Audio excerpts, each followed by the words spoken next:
Good morning, students. This is class 8th, History, Chapter 9, The Making of the National Movement from 1870s to 1947. Today is going to be our second class on this chapter. 1870 से 1947 का जो period है, इसमें भारतीयों में राष्ट्रीय भावना, nationalism की feeling पैदा होती है। भारतीय महसूस करते हैं कि वो जाति, भाषा, धर्म, लिंग और नस्ल के भेदभाव से बाहर निकलकर अंग्रेजों को भारत से बाहर निकालने का प्रयास करेंगे, क्योंकि भारत जो है वो भारतीयों के लिए है, भारत के संसाधन उनके हैं।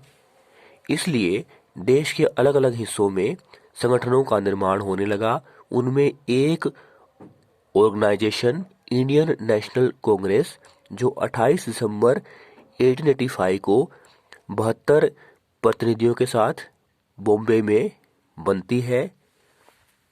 पहले 20 वर्षों में जो इंडियन नेशनल कांग्रेस है वो उदार होती है, लिबरल होती है।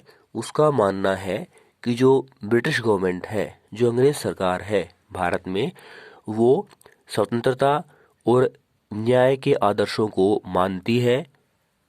उन्होंने इस आधार पर भारतीयों को एक होने के लिए जागरूक किया। हालांकि उन्होंने अंग्रेज सरकार की आलोचना भी की अपने भाषणों में, अपने लेखों में। इंडियन नेशनल कांग्रेस ने ये भी मांग की कि जो विधान परिषद है उनमें भारतीयों को भी प्रतिनिधित्व दिया जाए और इंडियन लेजिस्लेटिव काउंसिल प्रांतों में भी बनाई जाए, यानी सरकार में भारतीयों की भूमिका भी हो। और जो सिविल सर्विस एग्जामिनेशन है, जो असैनिक सेवाएं हैं, उसके लिए परीक्षा केवल लंदन में ही नहीं, ब्रिटेन की राजधानी लंदन में ही नहीं, भारत में भी हो। और सरकार के, ब्रिटिश गवर्नमेंट के जो उच्च पद हैं उन पर केवल अंग्रेज अधिकारी ही उनको न दिए जाएं, वो भारतीयों को भी दिए जाएं, क्योंकि अंग्रेज सरकार ये मानती थी कि भारतीयों को जिम्मेदारी नहीं देनी चाहिए, क्योंकि वो इसके लायक नहीं है। ये उनका नस्ल भेद का उदाहरण हम देखते हैं।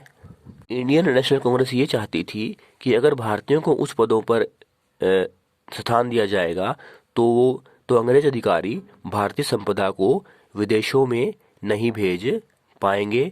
हालांकि इसके अलावा इंडियन नेशनल कांग्रेस ने यह भी मांग की कि जो जुडिशरी है, जो न्यायपालिका है, उसको एग्जीक्यूटिव से, कार्यपालिका से अलग किया जाए, उसको स्वतंत्र किया जाए। उन्होंने आर्म्स एक्ट, जिसके द्वारा भारतीयों को हथियार रखने की आज़ादी नहीं थी, और वर्नाक्युलर प्रेस एक्ट, जिसके द्वारा भारतीयों को अपने विचार व्यक्त करने की आज़ादी नहीं थी, उन दोनों को वापस करने की मांग भी की। इसके अलावा आर्थिक क्षेत्र में, इकोनॉमिक फील्ड में इंडियन नेशनल कांग्रेस ने मांग की कि जो गरीबी है भारत में और जो अकाल है, उसका कारण ब्रिटिश सरकार की जो नीतियां हैं वो है। उन्होंने मांग की कि जो लैंड टैक्स है, जो रेवेन्यू है, उसको कम किया जाए, सेना पर खर्च कम किया जाए और खेती की ओर ध्यान दिया जाए, सिंचाई की ओर ध्यान दिया जाए। और जो जंगलों में रहने वाले लोग हैं उनके साथ दुर्व्यवहार न किया जाए, और जो विदेशों में भारतीय मजदूर हैं उनके साथ भी अच्छा व्यवहार किया जाए। इस तरह से हम देखते हैं कि इंडियन नेशनल कांग्रेस उच्च घराने के लोगों से बनी होने के बावजूद लोगों की भावनाओं के प्रति संवेदनशील थी। थैंक्स।